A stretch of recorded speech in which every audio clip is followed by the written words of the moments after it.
Happy Labor Day to one and all, to all the laborers out there. All right? God bless you if you got a job. God bless you if you're looking for a job. And if you're just sitting on your ass and you're not doing either, how do you get away with it? Because that's what I want to do.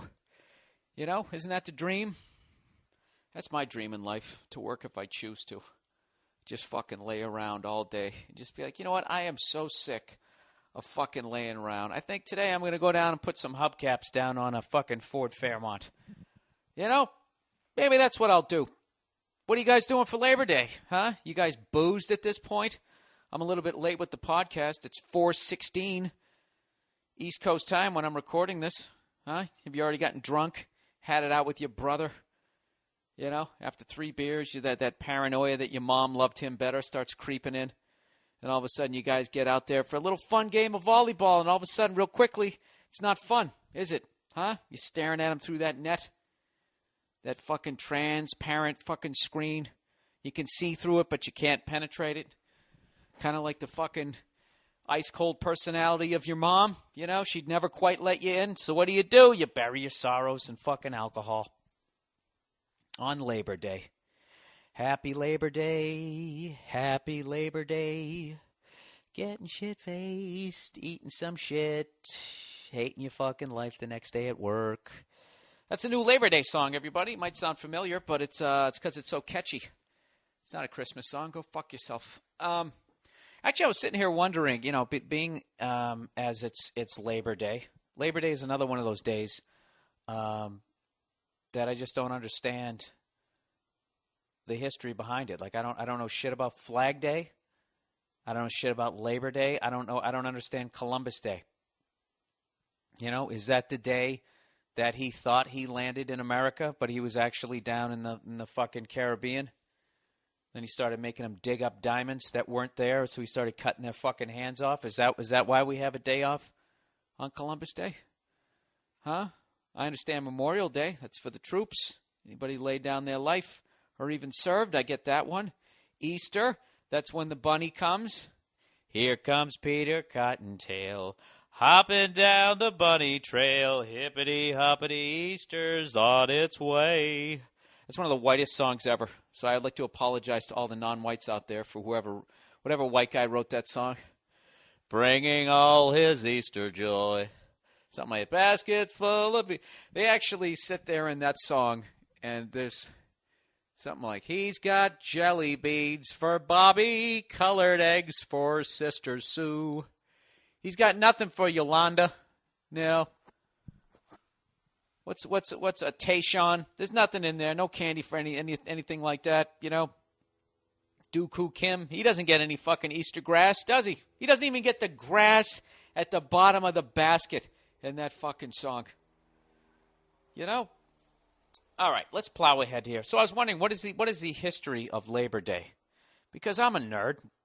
And so yeah, let me read you guys a little bit of history. Labor Day. How did Labor Day become a holiday? This is the history of Labor Day in the United States dates back to September 5th, 1882 in New York City. In accordance with the plans of the Central Labor Union. I really feel like a history teacher right now, and you guys are all starting to zone out, and I'm standing up there with dockers with chalk dust on the front of them. By 1884, the first Monday of September was selected as the holiday to celebrate Labor Day. Trying to have even more annoying voice. As originally proposed by the union. This is all going to be on the text next week, so I hope you guys are all taking notes.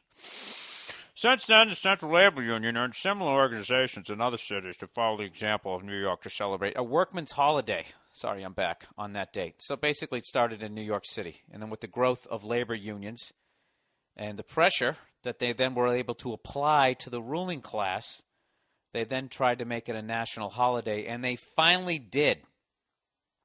They made it a federal holiday. This is really interesting why they did it. Not because they were like, yeah, you know what?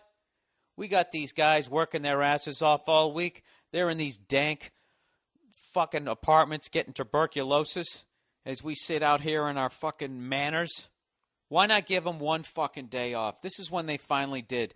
It was following the deaths of numerous a number of workers at the hands of the U.S. military and U.S. Marshals during the Pullman strike. So basically, they were fighting to get a decent wage, and they brought in the U.S. military, which is really, it's like what the fuck's it? What's the deal with that? U.S. military is supposed to protect us.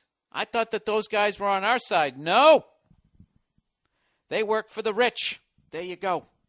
And whether you fuck with the rich in this country, overseas or here, they will send in the military to fuck you up. And U.S. Marshals. Cops also. So, basically, because they went so over, they crossed such a fucking huge line by actually killing workers, and that they were worried that we were going to storm their fucking mansions. They said, all right, we'll give them one fucking day off. All right, goddamn cunts, right? And President Grover Cleveland, he's the guy who moved it in. He put it into action there. And Grover Cleveland, actually, who just looks like the most boring human being on the planet. He actually looks like out of nowhere he'd just catch you with a joke, and he would deliver it totally deadpan. You just catch that twinkle in his eye of who he used to be before he got married and had to listen to some fucking broad tell him how to give his goddamn speeches to the union. He actually holds the title of the only president to serve 2 terms but not consecutively. Hence, he is the 22nd and 24th president of the United States. Did you know that? Well, why don't you break that out at your Labor Day fucking barbecue? Huh? He looks like that guy in, what was that Ron Howard movie about the old people doing cannonballs in the pool? Cocoon. He looks like that guy who also did the diabetes commercial. Something with a W. I got no fucking idea. So